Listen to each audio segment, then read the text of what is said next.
Hey, Kevin here, top 100 financial advisor, two-time author, one-time bestseller, and we're here to talk about the stock market. There are a few stories that I do want to cover. I do really want to talk about GoodRx. The stock market was up for the first time in like 4 days, or at least the S&P 500 was, which is good news because everything's not on fire, at least today. We'll see what happens here in the future. But, excuse me, we also had some crazy news, what I would think is crazy news for Wells Fargo. And I gotta talk about it.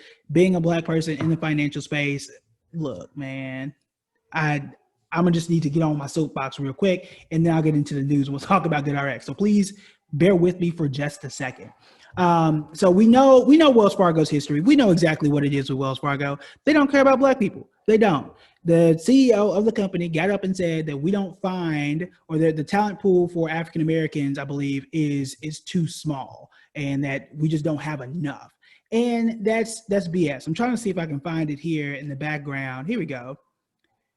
All right.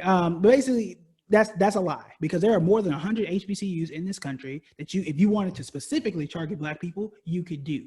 But also, having been in the room as a financial professional, as someone who reached the top 100 for financial advisors, I know what it looks like. 2% of all financial advisors are Black anyway. But the reason why that is because most of these companies don't even touch a Black campus and don't care to. I've been in the room in 2014 when I worked for my first financial firm that set us all on the tables, about 30, maybe 40 of us. I think we're in our 20s. I was like maybe 23, 24 maybe. And they said, well, hey, where can we find more talent like you? I got up and said, well, have you went to HBCUs? There's one up the street where we were at that point in time. Do you recruit there? It's like, no, we don't really recruit there.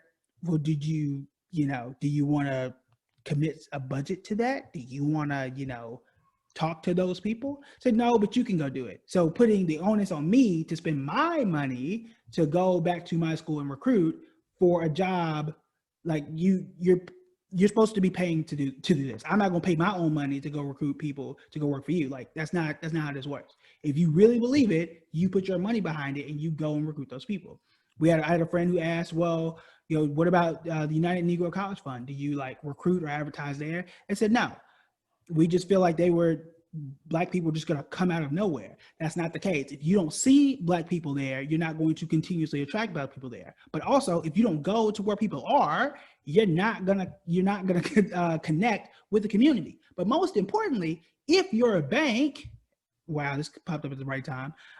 If your bank openly discriminates and has a history of discrimination, we're not going to work for you either, right? Like this is the same Wells Fargo that was making fake accounts not too long ago. This is the same Wells Fargo that was sued for charging Black and brown people higher rates. It's the same Wells Fargo that went into churches, and that's the thing. Y'all know where to find Black people when you're looking to scam them. You don't know where to find a pool of Black people to actually work for the company.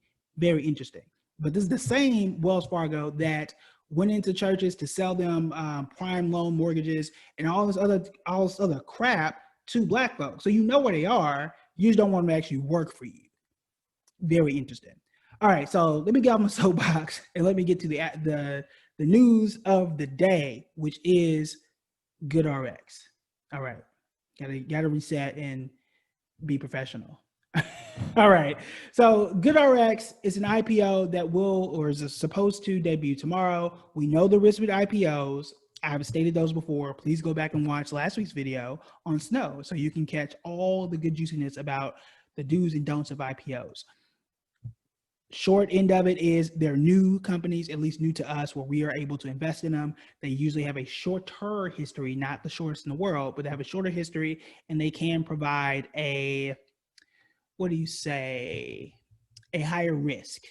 Well, clearly, they can present a higher risk because, again, you don't know. Sometimes they don't know. I'm actually going to prove that to you in just a second. But this is a very good article that really sums it up. The good news about GoodRx, I would say two things. Number one is in the telehealth technology space.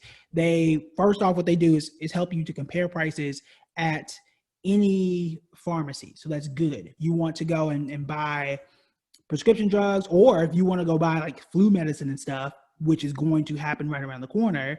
And again, great timing for GoodRx. You can go and compare and say, look, this Walgreens is $100 cheaper than the other. I'm going to go there. Great news for you. You can also get a coupon. That's how they pretty much work. Great space to be, because we know that technology tends to do well. The last 2 weeks, not so much. And then we know that health tends to do well, especially because of the virus. Those are two places that you want to put your money. Now, if you want to put your money in GoodRx, still there's an asterisk there. There's some caution there. The other good thing that's great about GoodRx is they are profitable. They actually made $66 million, not in revenue, in profit. So that is huge. Not every IPO actually makes money. The rare situation last year with Zoom was one of the only companies that was actually profitable, and you saw what the stock did. That doesn't mean that GoodRx is going to do the same, but at least we know the business is good. Snow, not profitable yet. Uber, not profitable yet. Tesla just got profitable, and it's been 10 years. So, there you go. You take that information how you will. We also know, and I'll go to their S1. Remember, the S1 is where they spill all the dirt. And you can Google GoodRx S1. It pulls up this really long document. I always like to skip to risk factors. Every company has risk factors. Don't let it scare you off, but do read it carefully.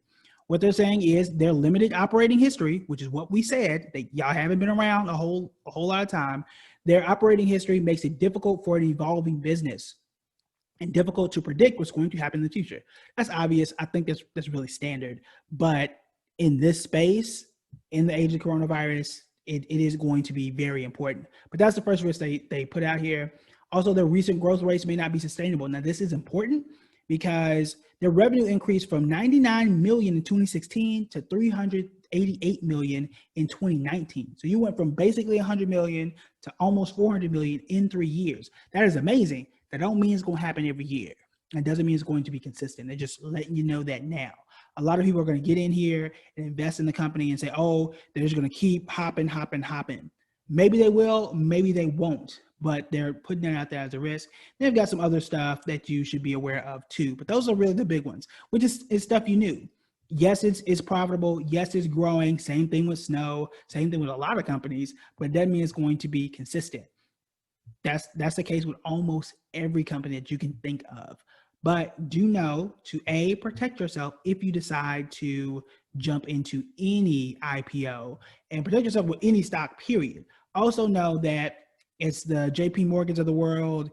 It's the Goldman Sachs's of the world. Those are the ones who have already bought in at a whatever dirt cheap price they've gotten in. The price that me and you are going to look at when we get on the public app, when we get on to Fidelity or whatever company we're using, by the time we see it, it is the price that we get is already higher than what they've likely already paid. So know that already.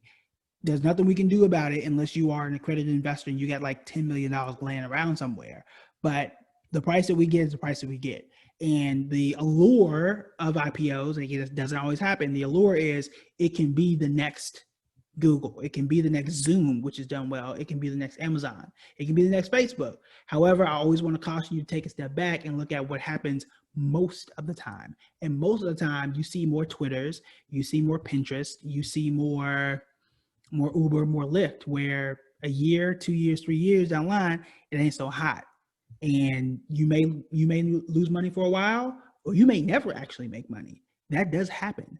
Facebook is a good case study because it dropped that first year, and after that first year, they took off, and it's like this great company now. It didn't start off that way.